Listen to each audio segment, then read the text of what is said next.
Muchas gracias, Marcela. Damos la bienvenida a la profesora Andrea Casals Gil, quien es docente de inglés, magíster en asentamientos humanos y medio ambiente y doctora en literatura, todos por la Universidad Católica de Chile, donde desarrolla una investigación postdoctoral con la conciencia ambiental en la literatura infantil y juvenil ilustrada chilena del nuevo milenio.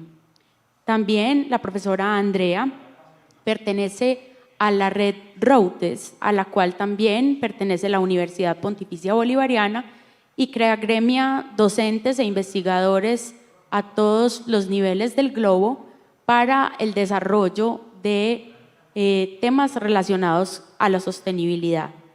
Ella tiene un capítulo en un libro que publicaremos pronto que se llama Cultures and Local Practices of Sustainability, y también es editora de ESLA, A Journal of Cultural and Literary Criticism.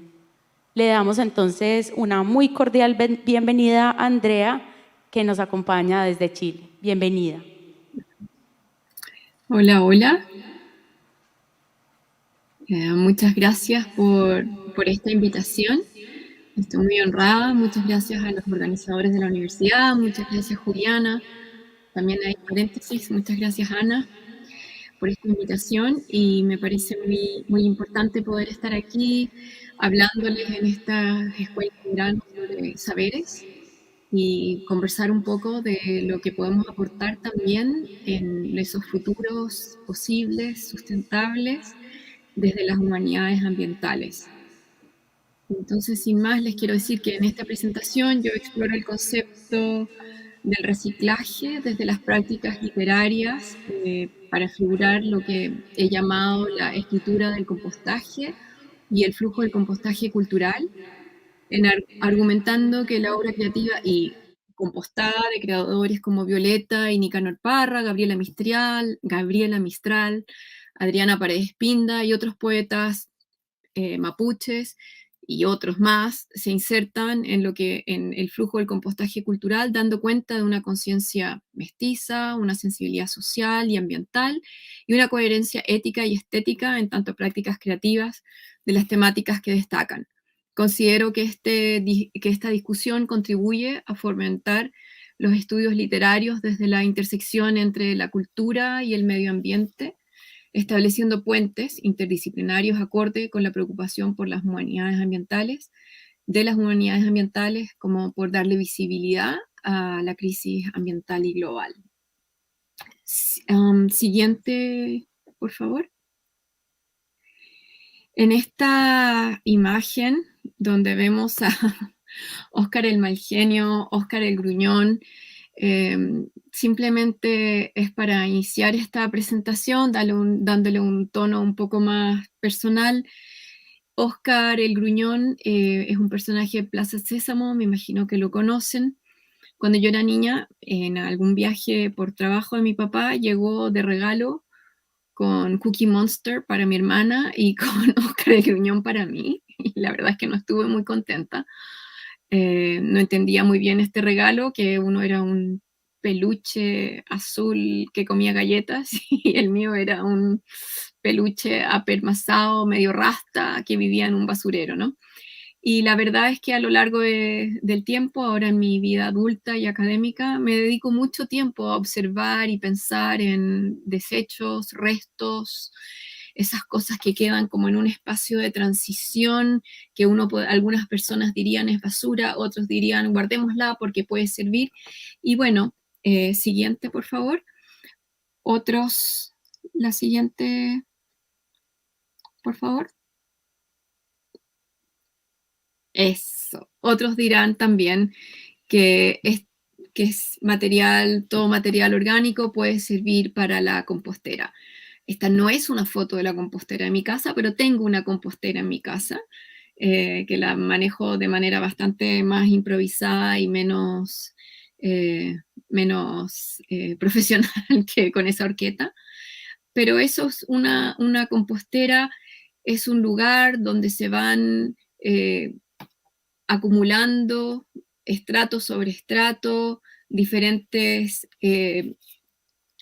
desechos, que luego de un ciclo que incluye el aire, la luz, la humedad, lombrices y otros elementos, oxígeno dije ya, va dando pie a nueva tierra fértil. Siguiente, por favor.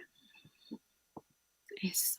Este símbolo es el símbolo universal actualmente del reciclaje. Algunos de ustedes sabrán que es un símbolo que fue diseñado en 1970 para el primer Día Internacional de la Tierra celebrado en Estados Unidos. El diseñador fue Gary Anderson, que en ese momento era un estudiante de diseño, y la compañía cartonera de Estados Unidos propuso este concurso. Anderson se le ocurrió esta imagen que está inspirado en la cinta de Moebius, que es esta cinta que como que gira sobre sí misma y uno no tiene mucha claridad sobre cuál es el inicio, cuál es el fin, ni tampoco cuál es el adentro y cuál es el afuera. Entonces, pensando en esa compostera que les mostré recién, el símbolo del reciclaje nos invita a esto que hoy día está tan de moda también, ¿no? La idea de la economía circular, por ejemplo, pero también se fragmentan o se tensionan y cuestionan nuestras ideas de qué es una materia prima y qué puede seguir circulando. Siguiente, por favor. La idea del compostaje no es nueva. Y lo que quiero decir con esto es mostrarles cómo no estamos hablando de una moda pasajera en el continente o en la cultura actual por la preocupación ambiental, etcétera, ¿no? A pesar de que también muchas veces pareciera incluso el símbolo que les mostraba antes, que se usa con algo de liviandad en los productos, se puede usar en los productos comerciales, se usa también como greenwashing. Pero el concepto de compostaje, podríamos decir, por lo menos lo que tenemos como registro escrito, es que viene desde los textos, desde la historia natural, de Plinio el Viejo, escrita el año 77 después de Cristo. Aparentemente, este filósofo y naturalista romano, también conocido como Plinio II, fue el primero en registrarlo de manera escrita. Tradicionalmente, compostar es acumular desechos de la agricultura durante un periodo de tiempo, generalmente todo un ciclo, desde una cosecha a otra, y luego reutilizar ese material semidescompuesto con el fin de fertilizar la nueva siembra. La esencia del compostaje es la generación, valga la redundancia, de tierra fértil, tras haber procurado su degradación estrato sobre estrato. A estos estratos de desechos orgánicos en el tiempo se suman, como ya dije, la acción del oxígeno, la temperatura, la humedad, la presencia de agentes descomponedores y naturales. Y hoy en día se utiliza también en jardinería. Debido a su proceso de descomposición que se activa con el compostaje, el compost también libera calor, demostrando más aún su condición de recurso y energía renovable. Y nada más como dato anecdótico, que es un dato que a mí me gusta mucho, compartir con ustedes que actualmente la mayor compostera para fines no comerciales que existe en Europa se ubica en Kew Gardens, en Londres, donde la temperatura llega, por ejemplo, a los 60 grados Celsius, con lo que pueden además calefaccionar y generar energía para otras áreas del jardín, oficinas. Y además cuenta con una certificación ISO. Entonces, este material que parece desechable, vemos cómo tiene una larga tradición de eficiencia finalmente, ¿no? Que es algo que nos obsesiona a veces también en nuestra cultura. La siguiente, por favor. Esta es una imagen, un mapa que ilustra el Santiago colonial. Yo les estoy hablando aquí desde Santiago, Chile. Son 2 horas más que en Colombia, ahora que hemos cambiado nuestro horario a la temporada de verano.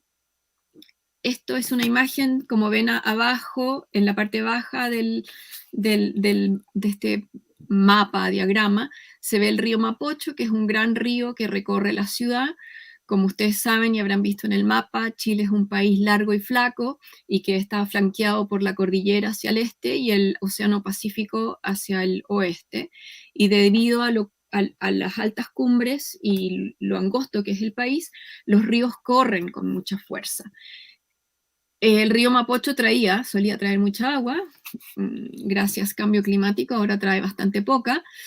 La mayoría de los ríos, o todos los ríos de Chile, son ríos que se producen por los deshielos de las nieves en la cordillera. Y lo que sucedía en la época de la colonia, esas cuadrículas que se ven ahí, son el centro de Santiago, la típica cuadrícula colonial que instalaron los españoles a manera como de tablero de ajedrez, que hace bastante fácil el movimiento en el centro de la ciudad porque es muy ordenadito, pero está desordenado por el río, y por otro lado, hacia su izquierda ven también una imagen de lo que hoy día conocemos como el Cerro Santa Lucía. En el tiempo de la colonia era el Huelén, que era una fortificación mapuche. Y aguas abajo, si ven la flecha que corre en la pantalla de izquierda a derecha, es el sentido en que va el río, ¿no? Y entonces hay una mancha amarilla, yo diría que está un poco más desplazado que eso. Es la zona que se considera al lado, hacia al sur, digamos, no, en verdad sería hacia el norte, pero a la parte más baja de la imagen que tienen ustedes ahí. Esto sería la Chimba. En la Chimba se ubicaban los asentamientos previos a la colonia, donde se desarrollaba también la agricultura, y conformados luego por una comunidad mestiza dedicada a la agricultura y a otros servicios. En ese lugar es donde pensamos que posiblemente comenzó un oficio que se mantiene hasta nuestros días en diversas condiciones y con distintos resultados. Este sería el oficio del recolector, del cartonero, del reciclador. Me imagino que quizás en Colombia conocen perfectamente lo que estoy hablando, pero con otro nombre. El reciclador, entonces, en el tiempo de la colonia, se ubicaba en esta zona. Al ser aguas abajo, se producía por el desnivel del terreno, se producía un cierto estancamiento de los elementos que traía el río. Y el río, lamentablemente, y diría yo hoy día con vergüenza, en ese momento era el vertedero de la ciudad. Toda esta cuadrícula, ¿no? Es donde se ubicaban las oficinas y las casas aristocráticas, y el río funcionaba como el vertedero. Entonces, en la Chimba, las personas, junto con los servicios de agricultura y otros, también aparecían los recolectores que iban sorteando y sacando de este río, de estas aguas que traían, comillas, basuras, iban sacando lo que les parecía que podía reincorporarse de alguna manera a sus sistemas económicos o productivos. Siguiente, por favor. Entonces podemos ver aquí una imagen de lo que conocemos hoy día como un reciclador, un cartonero, les decían antes en Santiago, estos triciclos donde estas personas van buscando en las basuras. Este señor está con metiendo, pareciera ser, una bolsa negra. Si se fijan, anda con mascarilla, así que podemos suponer, esta foto la saqué de internet, no tengo muy bien la fuente ni de cuándo ni de dónde. Podría ser Chile, como podría ser otro lugar en Latinoamérica, o quizás un poco más al norte, por lo frondoso que se ve atrás, etcétera. Pero el señor está con mascarilla, así que vemos que es una práctica que se mantiene hasta los días de hoy, ¿no? Y siguiente, por favor. La siguiente. Esta imagen es de Gonzalo Muñoz, que es el fundador de una empresa chilena que se llama Triciclos, que ha replicado en otras partes del mundo, entiendo. En junio de 2016, en Chile, en el Diario Oficial, se publica la ley de reciclaje que fomenta justamente el reciclaje desde el origen. Pero este lugar donde vemos a Gonzalo Muñoz es un punto, se llaman los puntos limpios de triciclo, donde se ha formalizado este trabajo del reciclaje y pueden ir las familias, las personas, los hogares, pero también los recicladores a traer los distintos elementos que se han ido seleccionando, separando, etc. Ahí por colores te va indicando qué tipo de producto van recibiendo. Por supuesto que el más complicado de todos es el reciclaje del plástico. Siguiente, por favor. Entonces, en esta idea de todas estas ideas fueron, comillas, compostando en el proceso de elaboración de mi tesis doctoral, que luego se convirtió en el libro que ven ustedes en pantalla. En la tesis doctoral se llamó Fundamentos para la lectura ecocrítica en Chile, y ahí me propuse desarrollar un aparato crítico desde la perspectiva de la ecocrítica, desarrollada inicialmente en la Academia Inglesa, que fuese pertinente al contexto local. En ese esfuerzo delineé parámetros para definir los conceptos de escritura del compostaje y flujo del compostaje cultural, y luego modelé una lectura desde estos parámetros, analizando las décimas autobiográficas de Violeta Parra, el poema de Chile de Gabriela Mistral y el poemario Uy de Adriana Paredes Pinda, que es una poeta mapuche. A pesar de que estos principales referentes ecocríticos provienen de la Academia Anglosajona, la preocupación ambiental y en particular su vínculo con la injusticia social y la violencia alienta asociada a procesos de colonización y neocolonización corporativa no son fenómenos ajenos a los intelectuales latinoamericanos. Y con esto quiero señalar que en mayo de 2015 el Papa Francisco, primer Papa latinoamericano, se adelanta a la cumbre de París y sorprende al mundo cristiano y no cristiano con su primera encíclica Laudato Si, donde recoge el pensamiento de figuras latinoamericanas como Leonardo Boff, Eduardo Galeano, e incluso se escucha el eco de Paulo Freire, no directamente. Y entre las ideas más radicales que expone el Papa aparece la vinculación entre injusticia social y ambiental, la denuncia de las inequidades y la dilapidación de los recursos naturales producidos por nuestro sistema productivo, la falta de visión humana o voluntad política respecto de las necesidades de cuidar la casa de todos. El mensaje del Papa Francisco parece novedoso ante la opinión pública, y sin embargo quiero decir que hace más de 50 años ya Violeta Parra nos venía cantando estos temas. Siguiente, por favor. En esta imagen vemos a dos figuras relevantes en el campo de la literatura y particularmente en el campo de la literatura chilena. A colores, al lado derecho de la pantalla podemos ver a Nicanor Parra, y al lado izquierdo de la pantalla, en blanco y negro, tenemos a Harold Bloom. No es casualidad, es un gesto intencional mío en este caso. Harold Bloom es para los que son del ámbito de la literatura, fue un crítico literario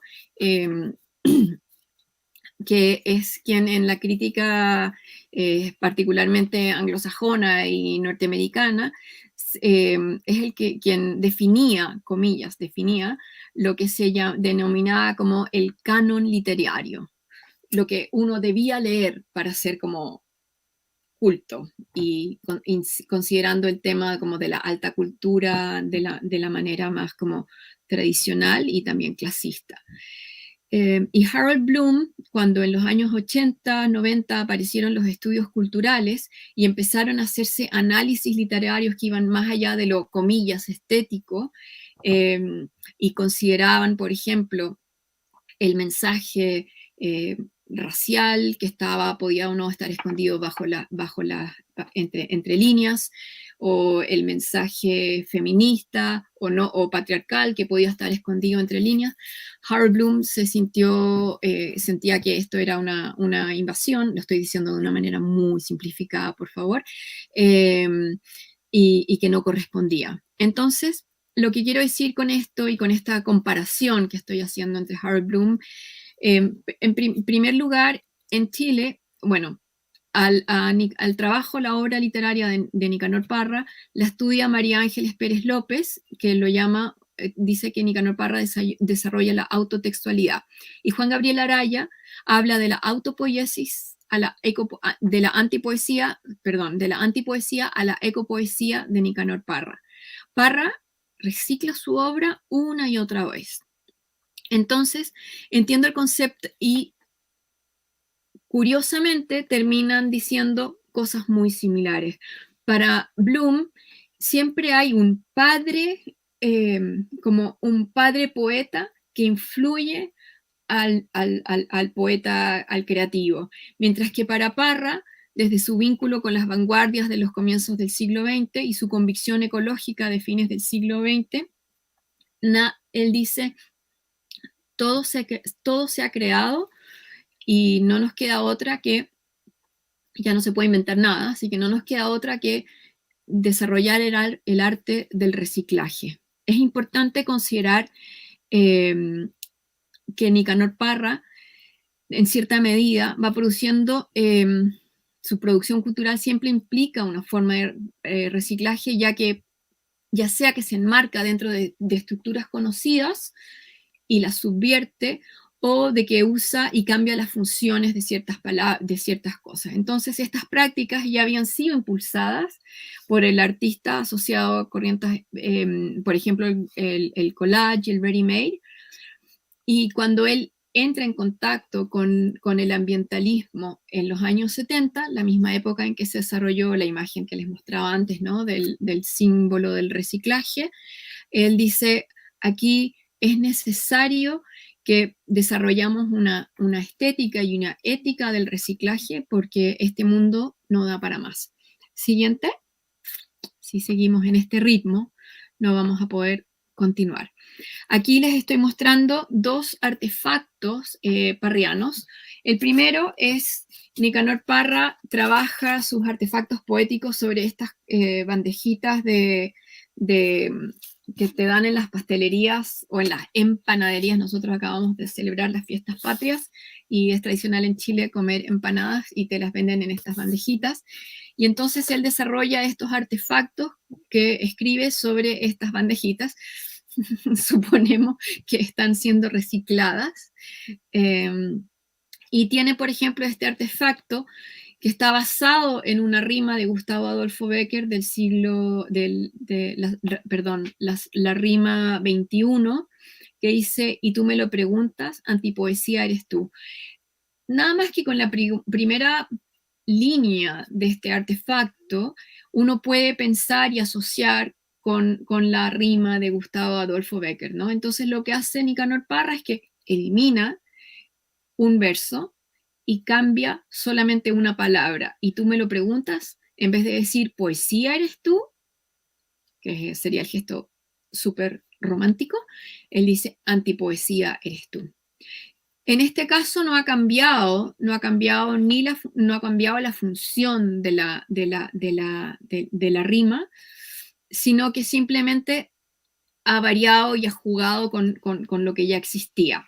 Obviamente esta no es una rima muy romántica, sino más bien antipoética, pero no varía mucho. En cambio, a la derecha tenemos este otro gesto poético de Nicanor Parra que dice, la izquierda y la derecha unida jamás serán vencidas.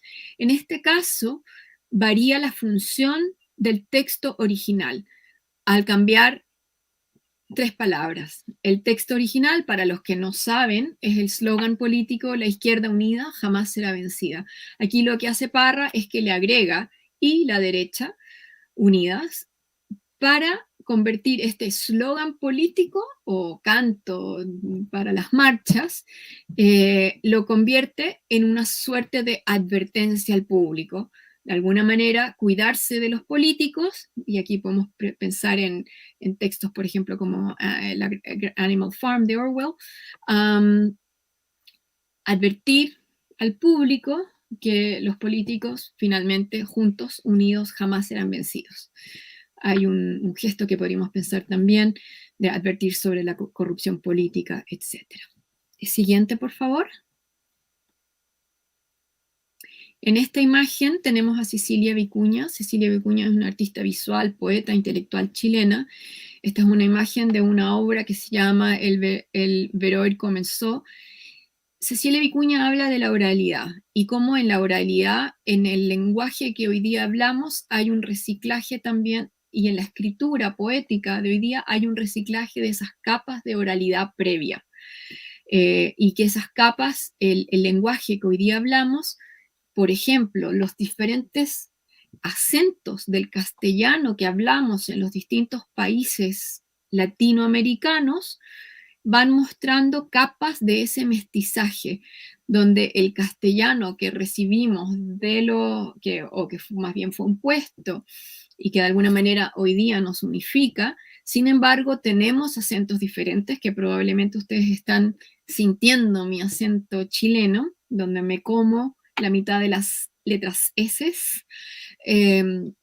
y eso tiene que ver con que se mezcla con las tonalidades y las formas del lenguaje original. Hay una tensión entonces entre lo originario y el mestizaje, donde vemos capas sucesivas, y esto es parte de lo que yo reconozco como el dinamismo del flujo del compostaje cultural, donde además hay préstamos lingüísticos, donde además se produce cierta apropiación y subversión, ¿no? Al introducir, por ejemplo, palabras del lenguaje o del idioma o de la oralidad inicial. Siguiente, por favor.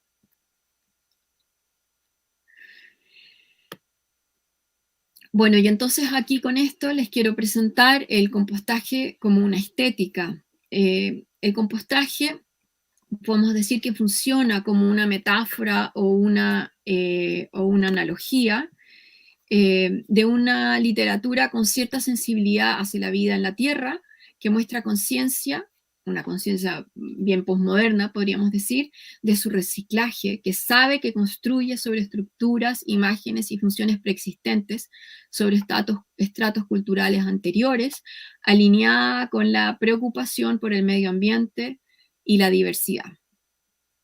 Como propone Paula Miranda, al presentar la poesía Violeta Parra trabaja como un lagar en que se sedimentan todos los sustratos de manera progresiva y acumulativa. Entiendo que un lagar cumple una función muy diferente a una compostera, en tanto el lagar prensa y separa la pulpa del ollejo, mientras que la compostera acumula capa sobre capa. No obstante, de la imagen que propone Miranda, me interesa justamente la idea de la acumulación progresiva de sustratos. La escritura del compostaje sería, pues, un texto que abiertamente ha seleccionado una obra de arte previa o un fragmento de ella, inyectándole energía nueva, o reensamblándola de modo de facilitar una lectura nueva y así reinsertarla al flujo de la producción cultural. A esto es justamente lo que llamo el flujo del compostaje cultural. En la analogía, observamos que el compostaje funciona como flujo, ya que vuelve una y otra vez desde el campo, huerta o jardín a la compostera y otra vez al cultivo.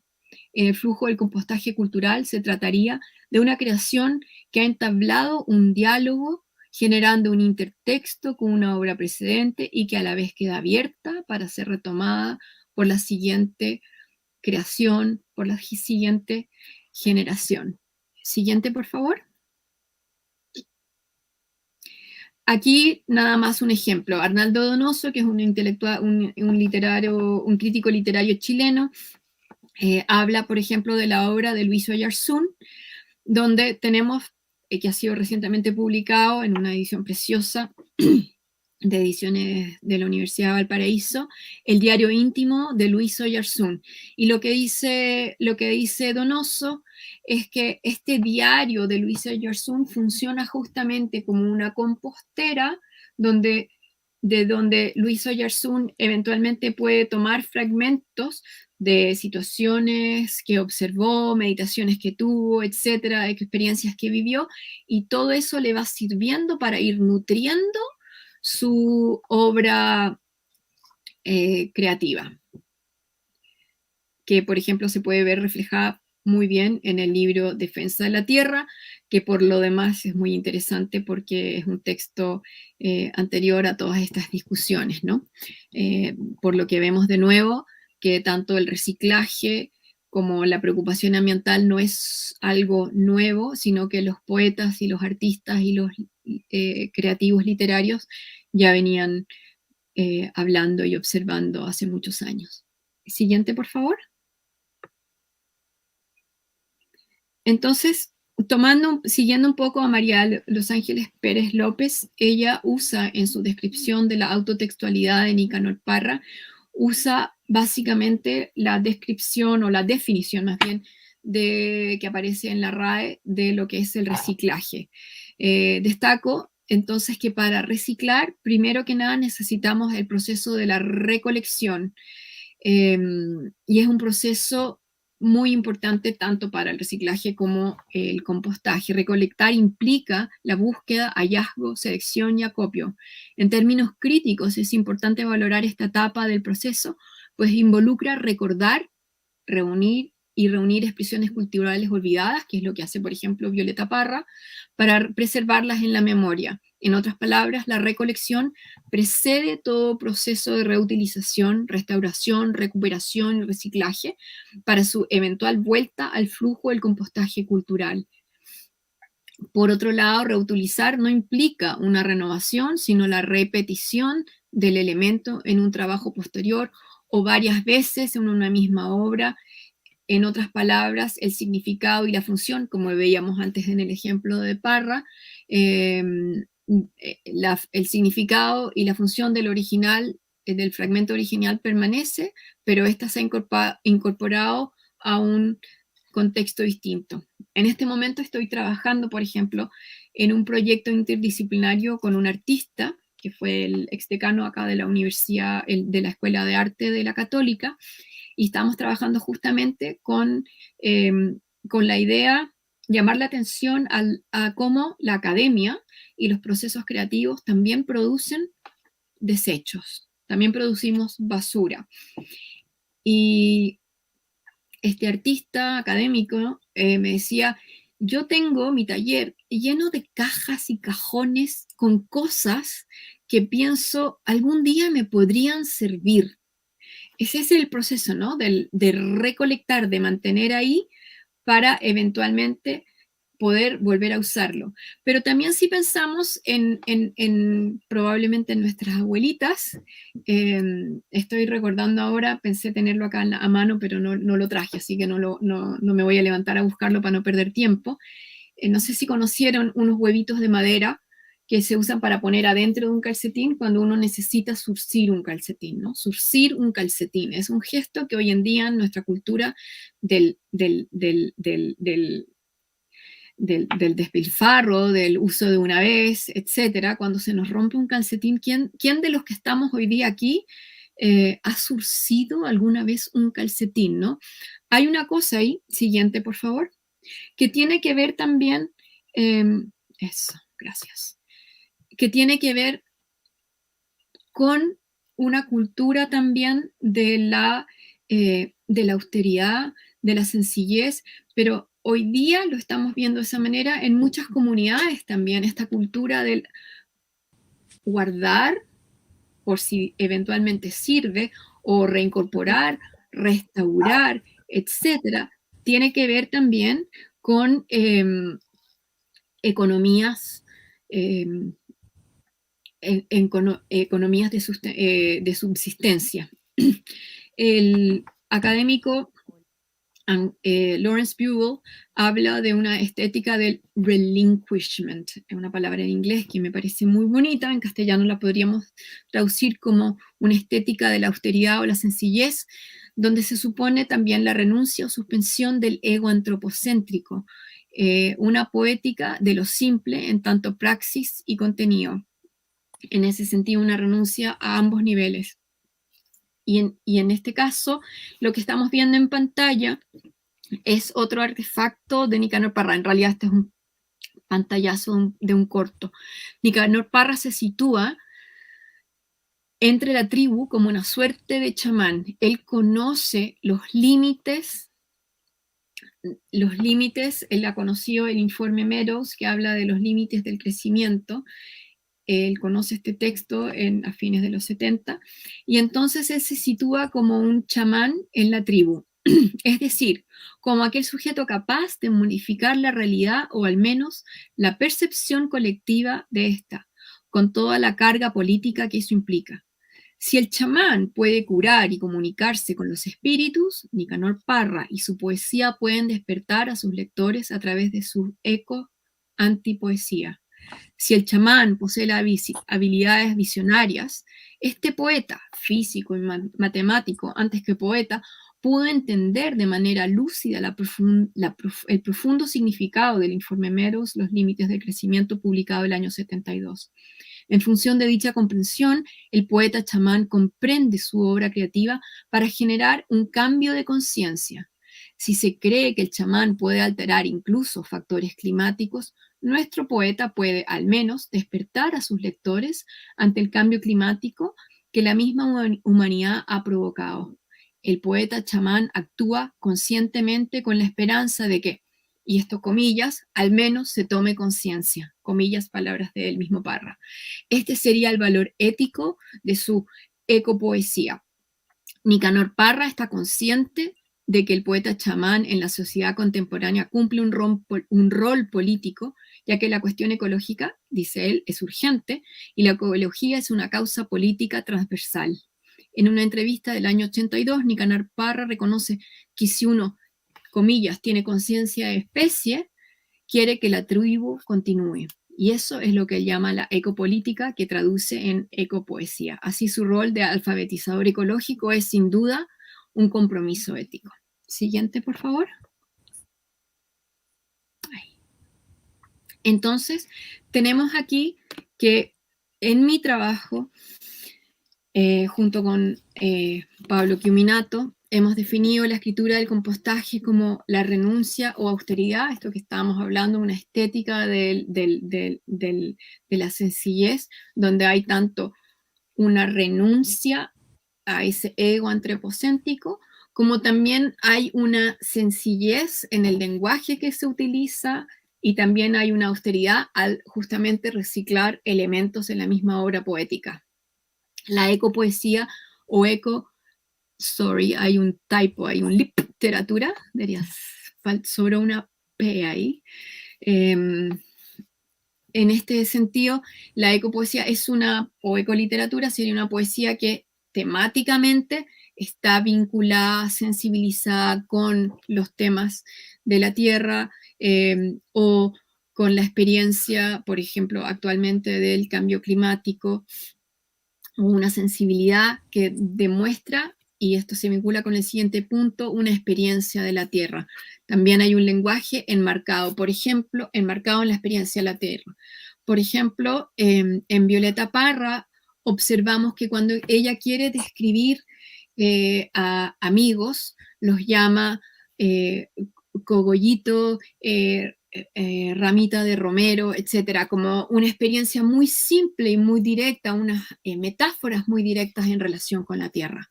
El cuarto punto sería que hace del poema un hábitat. Esto se observa muy bien, por ejemplo, en el poema de Chile de Gabriela Mistral, donde ella supone la voz que habla es la voz de una fantasma mama que vuelve a Chile y en la medida que va paseando por el país de norte a sur, sus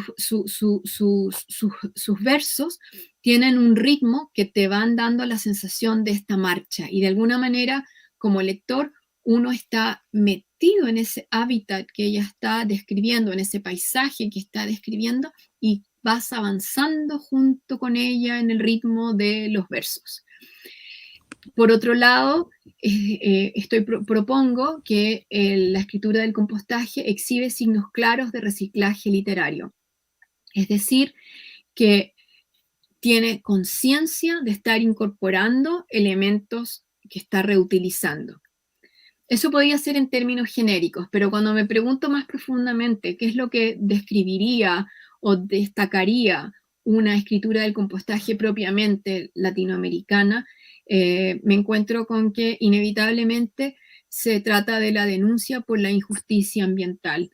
La injusticia ambiental que se da desde, como dije anteriormente, desde la colonia en adelante con nuestra cultura extractivista y como mindset, este colonialismo que permanece, dicen intelectuales como Galeano, por ejemplo, que permanece en nuestras sociedades latinoamericanas posterior a las independencias. Entonces hice un trabajo de revisión de los poemas, como ya les dije, de Adriana Paredes Pinda, que es es contemporánea, y Violeta Parra y Gabriela Mistral, que son publicados sus trabajos en los años 60 y tantos del siglo pasado. Entonces aquí me gustaría, me adelanté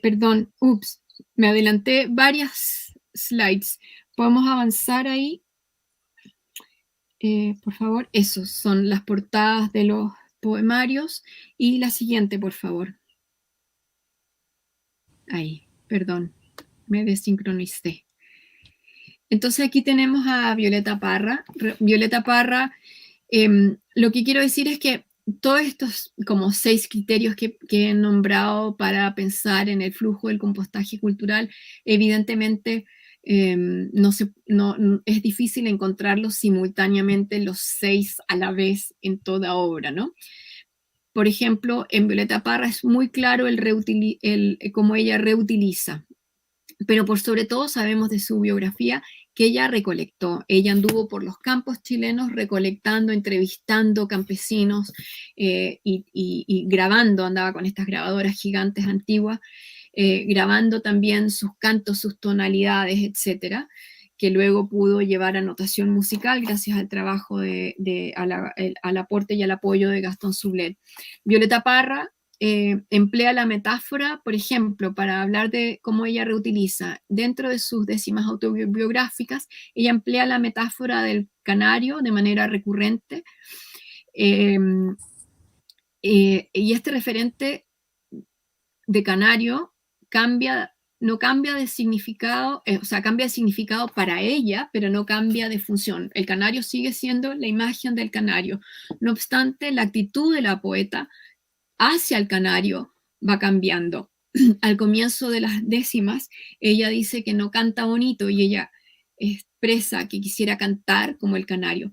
Pensemos también en la imagen del canario, ¿no? El canario es una ave comillas, importada, extranjero, que es introducido, que viene de las Canarias y que se mantiene en una jaula para que cante.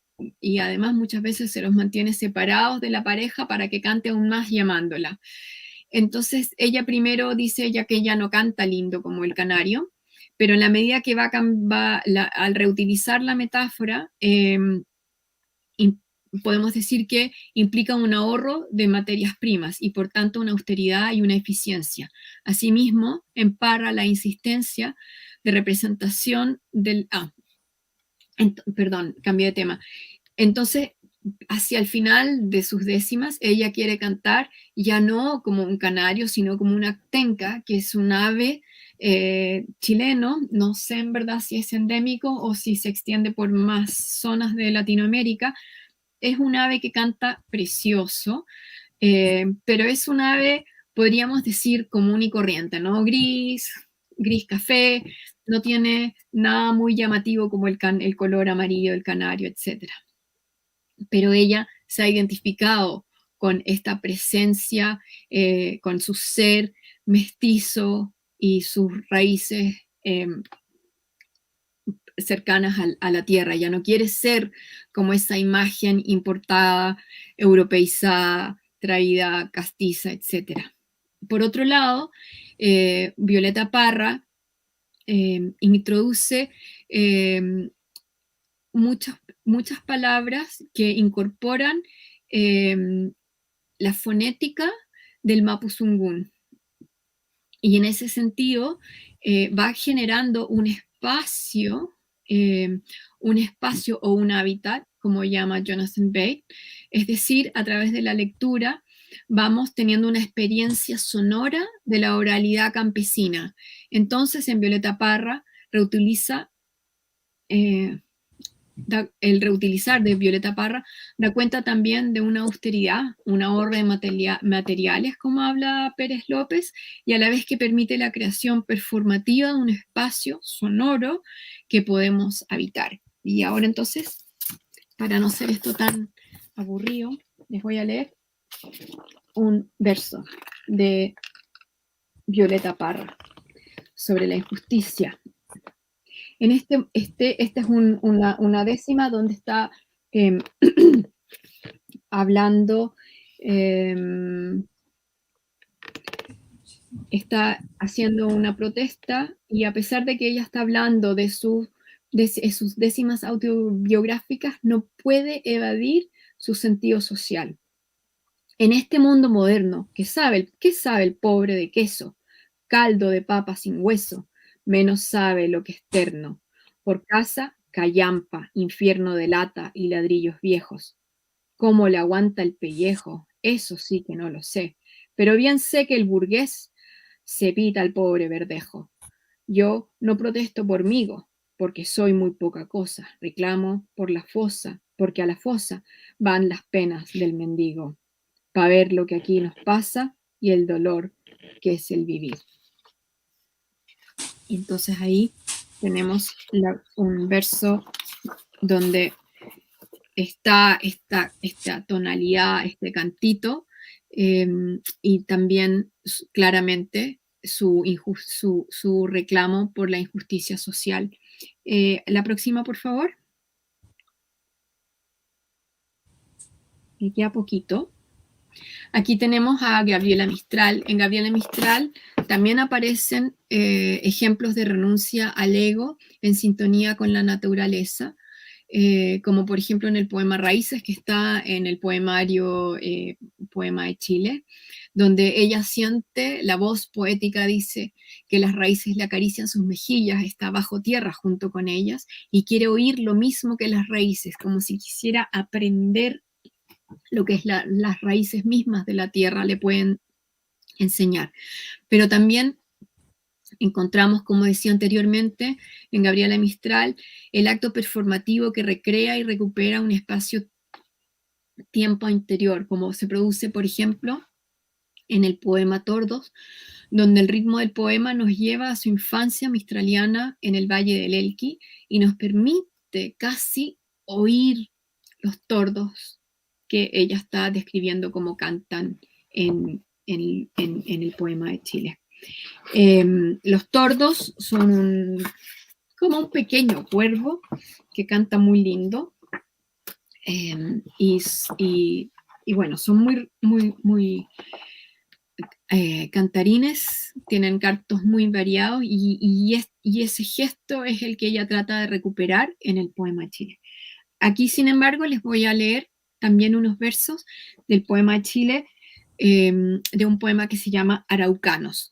Y antes de eso quisiera recordar que Araucanos fue el nombre con que los historiadores de la colonia y en adelante denominaron al pueblo mapuche, porque vivían en la zona de Arauco. Sin embargo, el pueblo mapuche, para distinguirse, se reconocen como la gente de la tierra. Mapu, tierra, che, gente, la gente de la tierra. Araucano es un nombre impuesto por el colonizador. Y entonces este es un poema donde Gabriela Mistral reconoce también esa borradura que se produce con la colonización. Ellos eran dueños de bosque y montaña, de lo que los ojos ven y lo que el ojo no alcanza, de hierbas, de fruto, de aire y luces araucanas, hasta el llegar de unos dueños de rifles y caballadas. Hasta su nombre les falta, los mientan, araucanos. Ellos fueron despojados, pero son la vieja patria. Me parece importante también leer este poema, mencionar estos fragmentos de este poema también en este momento en que, como ustedes saben, en Chile estamos en proceso de escritura de una nueva constitución, donde la presidenta de los constituyentes es una profesora que ha trabajado también en nuestra universidad, que es mapuche, Wilmisa Loncón, y donde tenemos hay cupos para representantes de los pueblos indígenas nativos, ya no sé cómo es políticamente correcto decirlo, para la escritura de nuestra nueva constitución, así como también es una constitución que se va a escribir de manera paritaria, etc. Así que estamos en un momento muy importante donde creo que también estas poetas tienen mucho que aportar también en esa reflexión de cuáles son las voces que hacen falta. Finalmente, entonces, avancemos a la siguiente. Entonces, aquí les presento a Adriana Paredes Pinda. Tanto en Mistral como en Parra vemos que aparece la denuncia por la injusticia social, la injusticia ecosocial, la borradura de los pueblos indígenas. En Violeta Parra no tan claro, Violeta Parra habla del campesinado, aunque ella incluye mucha fonoridad del Mapuzungún, habla de los campesinos, que también hablar de campesinos es una forma de borrar también la presencia mapuche en nuestro país. En Mistral, quizás con algo más de claridad, también aparece esta denuncia por el borramiento de los pueblos originarios. Cuestiones que no se pueden separar de la crisis ambiental debido a los procesos de extractivismo iniciados en el continente americano con la colonia y que se mantuvo luego en las respectivas independencias, como dije. Y este tema se verá de manera explícita en la poesía de Adriana Paredes Pinda. Adriana Paredes Pinda funciona en general con su nombre, digamos, su apellido materno, que es Pinda, que significa picaflor, y el poemario que se llama Uy, que es justamente el libro que ella está leyendo en esa foto que tienen en pantalla. Es un poemario donde ella relata el proceso de aceptación o de encuentro con su llamado a ser también Machi. Pareciera que se resiste al principio, que no se siente quizás como digna de este llamado. Y el poemario tiene una estructura muy interesante, donde en un comienzo está completamente escrito en castellano con algunas palabras en mapuzungún. El mapuzungún también sabemos es un lenguaje oral que ha sido llevado a escritura desde la fonética, desde el alfabeto castellano, tratando de usar la misma fonética, y entonces como hay algunos fonemas que no están tan representados uno a uno con el alfabeto castellano, aparecen diferentes grafemarios.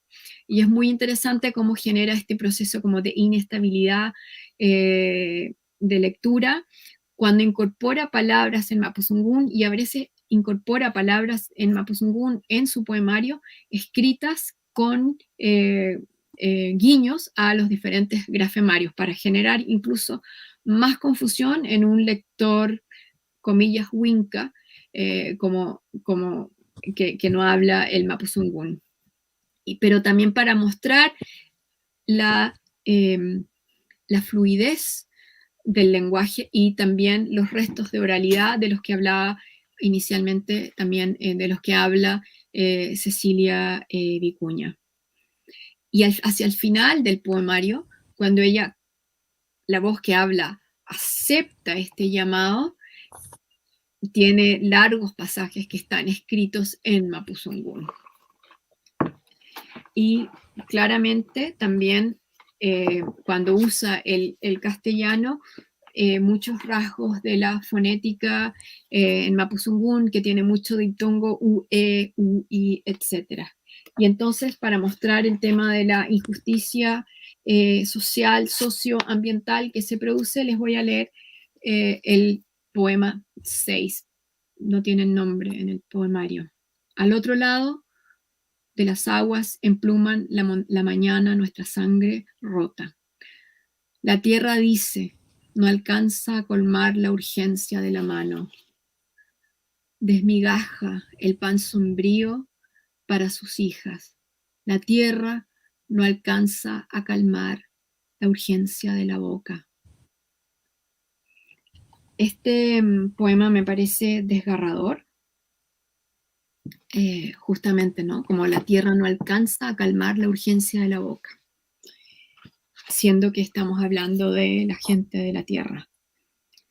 Y nada más para terminar, la siguiente, por favor.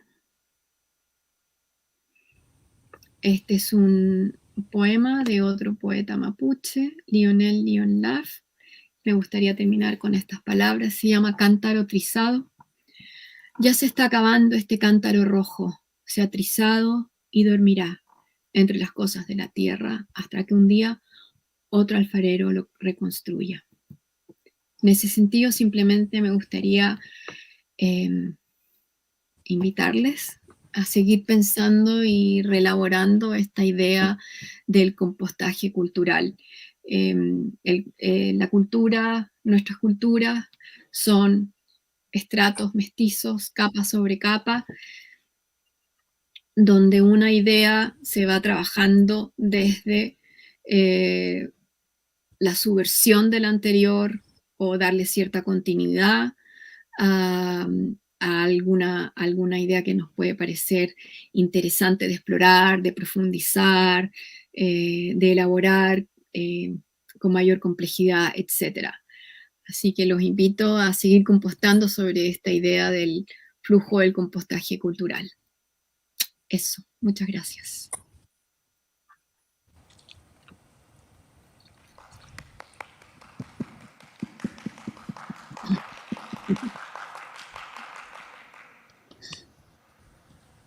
Andrea, muchísimas gracias por esta conversación, esta presentación que has preparado para nosotros hoy. Creo que para la escuela de verano es una intersección la que nos plantea sumamente interesante. Siempre hemos querido que este espacio universitario sea una conversación entre múltiples disciplinas y creo que tú eres una excelente expositora de los logros que se pueden obtener cuando entendemos, digamos, las relaciones improbables entre los conocimientos que tenemos. En tu caso, la literatura, cómo se imbrinca con la política, con la caricatura, con la biología, con el lenguaje, con el arte, con la canción.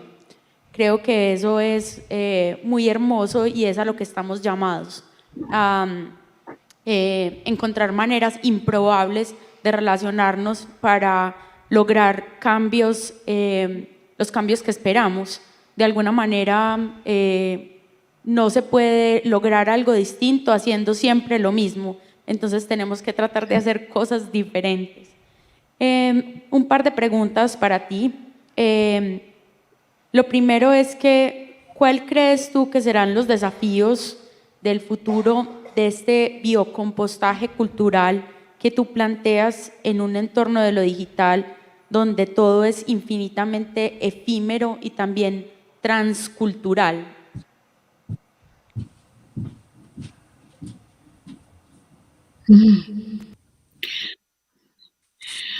Tremenda pregunta. Lo primero que me surge respecto a tu pregunta, bueno, ante todo, me parece muy provocadora esta frase tuya, ¿no? Las relaciones improbables. Y en ese sentido, yo diría como una invitación justamente a la interdisciplina y a la transdisciplina, a dejarse cuestionar por la manera en que otros hacen arte. Gabriela Mistral, por ejemplo, reconstruye este Atlas de Chile y propone un Atlas de Chile a través del poema de Chile, incorporando elementos, imágenes, paisajes, flora, fauna, que ha sido de alguna manera ignorada o borrada del relato de la nación chilena moderna. Incluso ella, a través del poema de Chile, borra las fronteras. Gabriela Mistral era profesora de geografía, como en inicio, le encantaba la geografía. Y ella en el poema de Chile, más de una vez, hace esta subversión como de correr la frontera. Hoy día que estamos en procesos de migración, en crisis migratorias en Latinoamérica y en México, en Siria, etcétera, en todas partes del mundo, y donde vamos a tener cada vez más crisis migratoria por también cambio climático. Sabemos que el año antepasado, el 2018 creo que fue, por primera vez la Cruz Roja dijo que la mayor cantidad de refugiados que habían en sus campos eran refugiados por motivos de cambio climático, no por motivos políticos, de guerras, etcétera, ¿no? Que es lo que solíamos entender como refugiados.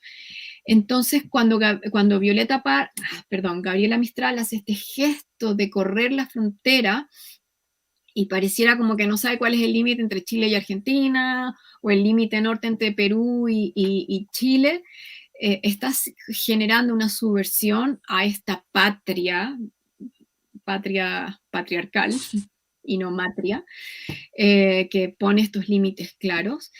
Y entonces es una invitación, por un lado, a abrirnos a otras disciplinas. Ella incorpora esta cosa geográfica a la poesía, como también lo hace, por ejemplo, Raúl Zurita, que escribe poesía pensando en los diferentes ríos en el mapa de Chile.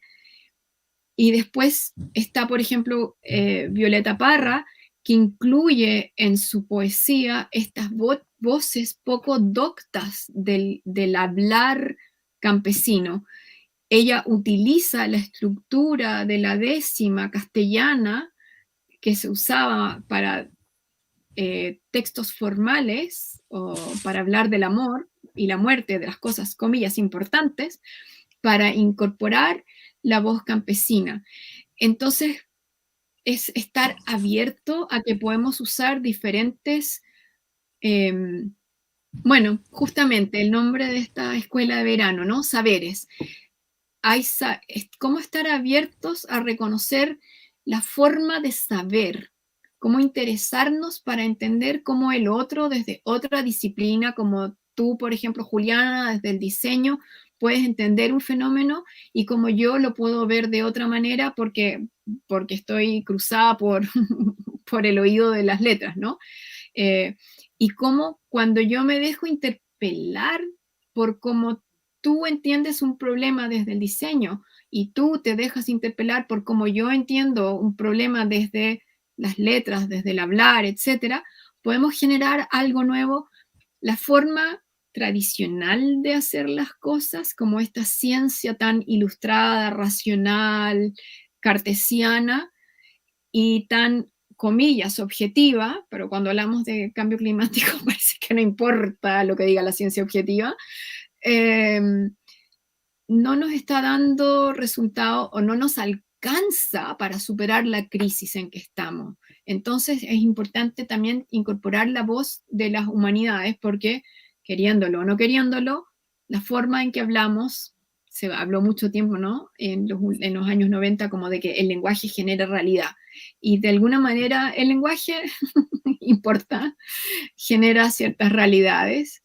Y entonces, ¿cómo?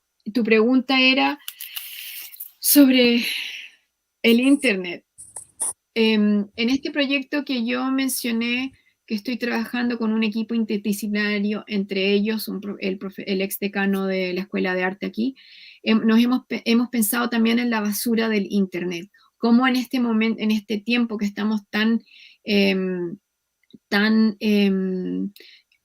bueno, aquí yo hablando con ustedes desde Santiago, Chile, no saben cuánto me hubiera gustado poder dejar una tremenda huella de carbono y viajar hasta Colombia y después irme a las playas. Pero estoy aquí encerrada en mi escritorio y estoy todo el rato enfrentada a mi propia pantalla y a mensajes que llegan y me bombardean, etcétera, ¿no? Hay una basura que se genera, hay mucha basura que circula por Internet, pero también hay mucho conocimiento y mucha oportunidad como esta misma, ¿no? De que puedo estar yo aquí con ustedes. Hay una pérdida, me encantaría verle sus caras, sus reacciones. Solamente ahora en pantalla veo a Juliana, no veo al público, espero, pero hay una oportunidad, pero creo que también tenemos que estar muy atentos y desarrollar una mente como de pensamiento crítico, de pensamiento deconstructivo, aprender a leer entre líneas, a leer entre líneas tanto para interpretar una poesía como para interpretar la posibilidad de transgresión, de llevar un elemento del que se hablaba solamente en las humanidades o del que se hablaba solamente en la clase de biología y traerlo al diseño o traerlo a la poesía, etcétera, ¿no? Cómo poder hacer este flujo también de saberes de una disciplina a otra. Y para eso hay que estar atento y atreverse a desordenar un poco, a no ser tan lineal, un poco más rizomático, más enmarañado, como diría Haraway. Eso. A mí me parece muy hermoso algo que tú haces con mucha naturalidad. Me imagino que te costó un montón, como siempre es hacer investigación, pero tomar como base una metáfora para pensar, ¿cierto? Algo que parece como tan raro hoy en día porque de todas formas nos han enseñado que sobre lo que se hace ciencia es sobre lo cuantificable, sobre lo positivo, sobre lo que se puede tocar, oler, ver. A mí me parece muy interesante, entonces como que me quedé pensando en el tema del compostaje y el hecho de que implica una degradación de la materia en la compostera, ¿cierto? Que da origen a un nuevo sustrato que es propicio para una nueva siembra, ¿cierto? ¿Cuál crees tú o cómo crees tú que debamos interpretar esta degradación en términos de lo culturales? ¿Será que lo estético es ese elemento detonante que nos podrá ayudar, digamos, a superar el positivismo que hoy lo invade todo, incluida la universidad, pues lo cuantificable, lo medible, lo explicable, por encima de lo profundamente humano? ¿Qué piensas tú alrededor de esto? Otra tremenda pregunta. Bueno, primero que nada, nos sorprende cuando hablo y digo, ¿no? Esto claro, lo de la compostera es una metáfora. Pero en verdad, si pensamos en cómo hablamos en nuestro día a día, en nuestra cotidianidad, estamos llenos de metáforas y entendemos el mundo con metáfora y, ¿por qué no decir también estamos llenos de poesía? Esto puede ser un poco más difícil hablarlo en términos de el castellano chileno y el castellano colombiano, ¿no? Porque puede ser que tengamos algunos matices diferentes. Tenemos ciertamente ciertos proverbios que debemos haber heredado de nuestras colonias hispanas, españolas. Pero, por ejemplo, no sé cómo se dirá en Colombia, pero en Chile cuando a una persona la despiden de su trabajo, no sé si esta es una imagen más universal, hablamos del sobre azul, como que llegas a casa y en vez de decir me despidieron, dices me entregaron el sobre azul, me pasaron el sobre azul. En inglés, por ejemplo, quizás esto les es más conocido, dicen I got fired, me quemaron, me incendiaron, ¿ya? O me dispararon, claro. Entonces, usamos ese. ¿Y por qué hacemos eso? Usamos la metáfora, usamos el lenguaje poético muchas veces porque de alguna manera como que el lenguaje no alcanza para explicar eso que quiero decir, o porque decirlo directamente es más doloroso. Y de alguna manera también vemos eso en Bruno Latour, por ejemplo, el intelectual francés. Él habla de la idea del compostaje, también debo decir, y no me refería a él en mi presentación. Él habla de que necesitamos compostar, componer. Componer es la palabra que usa, y lo usó acá en una presentación que hizo en Valparaíso, en Chile, hace un par de años, en el Festival Puerto Ideas. donde él habla y dice, el conocimiento científico, los datos científicos, esa información que tenemos que nos está hablando de cambio climático y de la degradación, etcétera, no alcanzó a conmover al público, a los políticos, a la sociedad civil, etcétera, para que hagamos algo frente a la crisis global que estamos viviendo. Y lo que dice es necesitamos juntar, hacer esta como transdisciplina y componer obras entre científicos, artistas, etcétera, que logran en el fondo comunicar al público, conmover a los políticos, etcétera. Entonces, creo que ciertamente esa idea de la degradación que estás diciendo, como una degradación ambiental que vivimos, también se puede expresar a través del lenguaje estético, y me parece que el lenguaje estético de alguna manera logra conmovernos más de lo que probablemente nos logra conmover un lenguaje tan académico, racional, matemático. Y bueno, por otro lado, también en la misma universidad, en las mismas universidades, estamos bien sometidos a esa forma de pensar, donde tenemos que escribir papers y tenemos que apuntar más y más presentaciones y ponencias en nuestro currículum, etc. Y es difícil también efectivamente desarrollar la interdisciplina. Y pienso también en la interdisciplina como el producto de la interdisciplina también como una compostera. Entra de todo en la compostera. A veces trato de dejar afuera en la mía, trato de dejar afuera los cítricos porque se demoran mucho más. Es como que trataste de armar un grupo interdisciplinario para resolver algún problema o para desarrollar algún proyecto y justo hay alguien que, no sé, es más lento o estaba más ocupado, vino a menos reuniones. Es como el limón o la naranja que las quiero dejar afuera, ¿no? Porque se demoran más en degradar y hacerse parte de este nuevo tierra fértil. Pero también implica unos tiempos que más que no estar alineados con la cultura científico, racional, lineal, cartesiana, yo diría que no están alineados con la cultura neoliberal de la producción, donde en el fondo las universidades también se han convertido en este espacio que se miden en función de cuántas publicaciones produces. Y no nos da tiempo, no nos da tiempo para ese pensamiento lento, deep thinking también se dice en inglés, que necesitamos. No nos da tiempo tampoco a veces para compostar y encontrar justo ese hilo, esa metáfora que me ayuda a reflexionar y pensar y mirar el mundo de otra manera. Es un desafío. Andrea, muchísimas gracias. Terminamos por hoy. Esperamos muy pronto tenerte en Colombia para poder conocerte en persona y poder seguir esta conversación, pues tú y yo, pero también con todos los académicos, estudiantes, profesores, administrativos de la universidad, que seguramente estarán muy contentos de tenerte por acá. Muchísimas gracias. Que tengas un feliz resto de día.